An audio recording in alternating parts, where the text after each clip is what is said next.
How's it going, everybody? I am DeanoGTO, and today we're looking at the T-10, the Tier 9 Soviet heavy tank in the Object 277 line, and we're playing on Ensk Encounter today. So this is actually going to be a pretty interesting game. It's interesting because for the first few minutes at least, I'm not actually going to have that much of an impact. Like, usually the way I play in this game is I try to have as big of an impact as possible, as early as possible, so that I know I have at least a certain amount of damage done. But I've actually been experimenting for a while now, trying to be a bit more cautious, making sure I have more health later on in the game rather than just rushing in balls deep like I did in the KV5 game from the other day.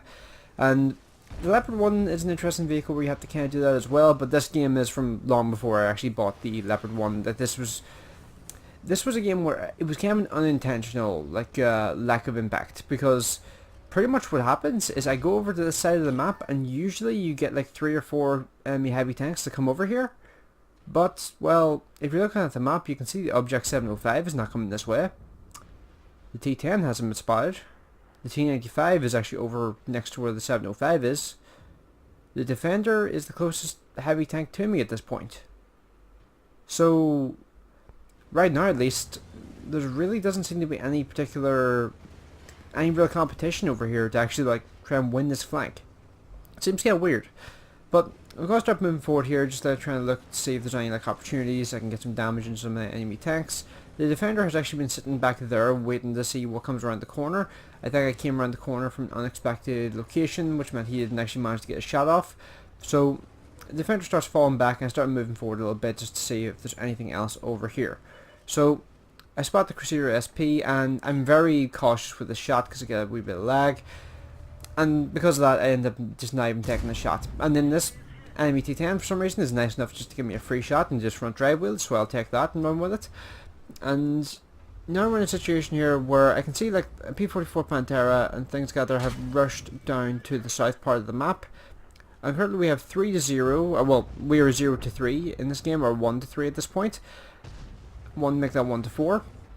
And yes, the Defender got a shot into me there, which is a bit unfortunate, but, well, I'm expecting the EBR Hotchkiss to distract that guy, so I'm not really too worried about the Defender at this point. But, well, Defender just actually killed the EBR, never mind. And now the game has gone from being pretty close to being 1-8 inside of what was that, 30-40 seconds? Now it's back to 2-8. Like, the scoreboard in this game is going to be absolutely just chaos.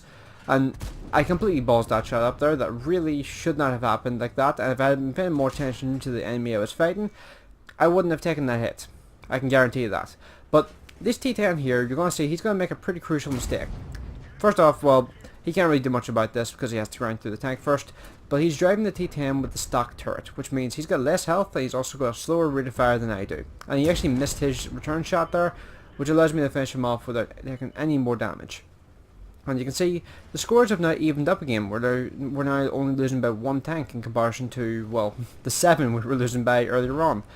And now we're just going to start pushing towards the south, just trying to get around where the enemy heavy tanks, or, well, just the enemy heavy armor is going to, because they're rushing towards the cap circle, trying to reset, because we do actually get really close to capping this game out. You can see it's 5 seconds, 4 seconds, 3 seconds, 2 seconds...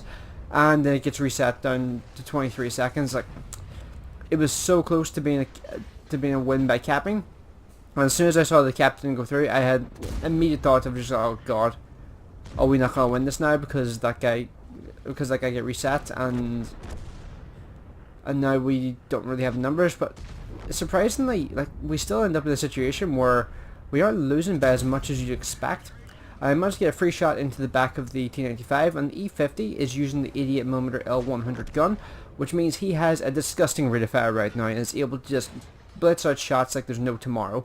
So I finish off the T-95, and the T-54 actually comes around behind me, expecting, I think, to be able to get some free damage into me. But I choose to reverse side script against the IS-3's corpse, and because I'm reverse side scripting against his corpse, this guy can't actually do any damage to me from this position. Well, this T-54 makes a bit of a mistake. I stick a shot into him, finish him off. I'm looking around right now for the 705. 705, I hadn't realised had gotten to my flank, and he gets a shot into my side with the heat round from that 122mm gun. I blast a shot off, and I think it was either his lower front plate, the heavy angle, or his upper front plate, caused my shot to bounce off, and now I'm just like, what's the best option here now? And honestly, my immediate thought was just try and get around the guy. I can't afford to take one more hit from that guy. Hell, I can't even afford to take any more hits from artilleries at this point. And I can see the 705 is proxy spot at the moment, and I can see his gun immediately is pointing towards me. So I'm just like, no, I'm not going to give him the free damage. So let's just start falling back a little bit here. And E50 gets another shot into him. He's distracted for like a split second. I go around the corner, manage to finish off the object 705. E50 would have finished him up either way. But I managed to get the kill.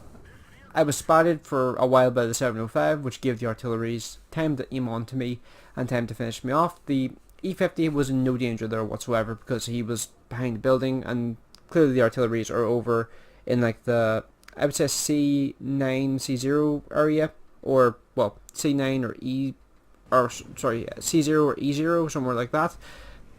And that's where they're firing from. But the E50 has actually managed to get over here fast enough to actually catch the Crusader SP, move in position to actually, I think, probably spot for the S51. That was probably the intention of this move. So you can see here the E50 is just going balls to the wall here, rushing directly towards this Crusader. Crusader actually fires a little bit too early and actually blasts the building rather than the E50, meaning that he is just able to finish off the Crusader just by ramming. S51 gets a heavy hit onto the E50, and I think if the S51 had been further back, I think there would have been a pretty decent chance of the S51 actually winning this fight, because the S51, I think he had the 203mm gun. That's why I project his reload as being about 20 seconds. If he had been further away, I think he could have hid behind a building for a little while and just waited for the E50 to come right in front of him. But E50 is able to get to him fast enough, even with a dead loader, and manages to finish off the S51 without taking any further damage, which allows us to like win that game.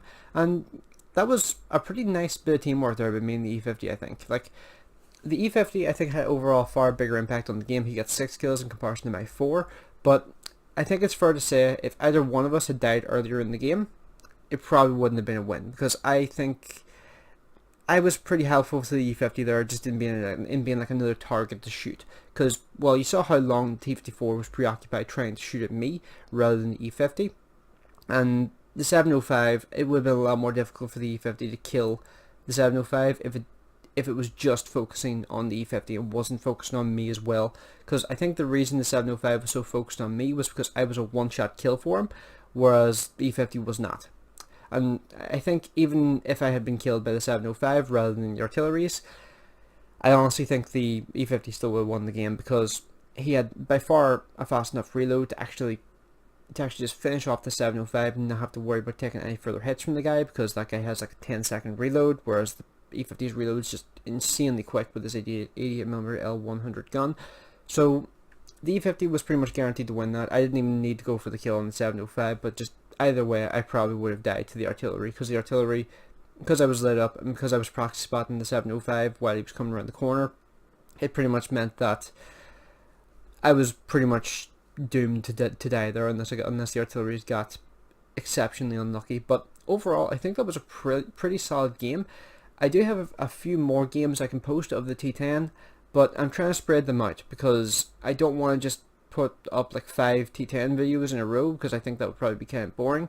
So I'm trying to like wait until I have another game to like put in between, or like at least a couple of games to put in between, because I don't want to just upload like 4 or 5 videos in a row of the same tank, because it's very easy to do that, because the way I play the game, at least, I have a tendency just to play one specific tank and just play that tank and nothing else pretty much, just for extended periods of time. So I'm not sure if anyone else does that, but that's just the way I play the game. I play like maybe 2 or 3 tanks and just play just those tanks specifically, just for an extended period of time, and then alternate whenever I finish the grind or whenever I have enough credits or something like that.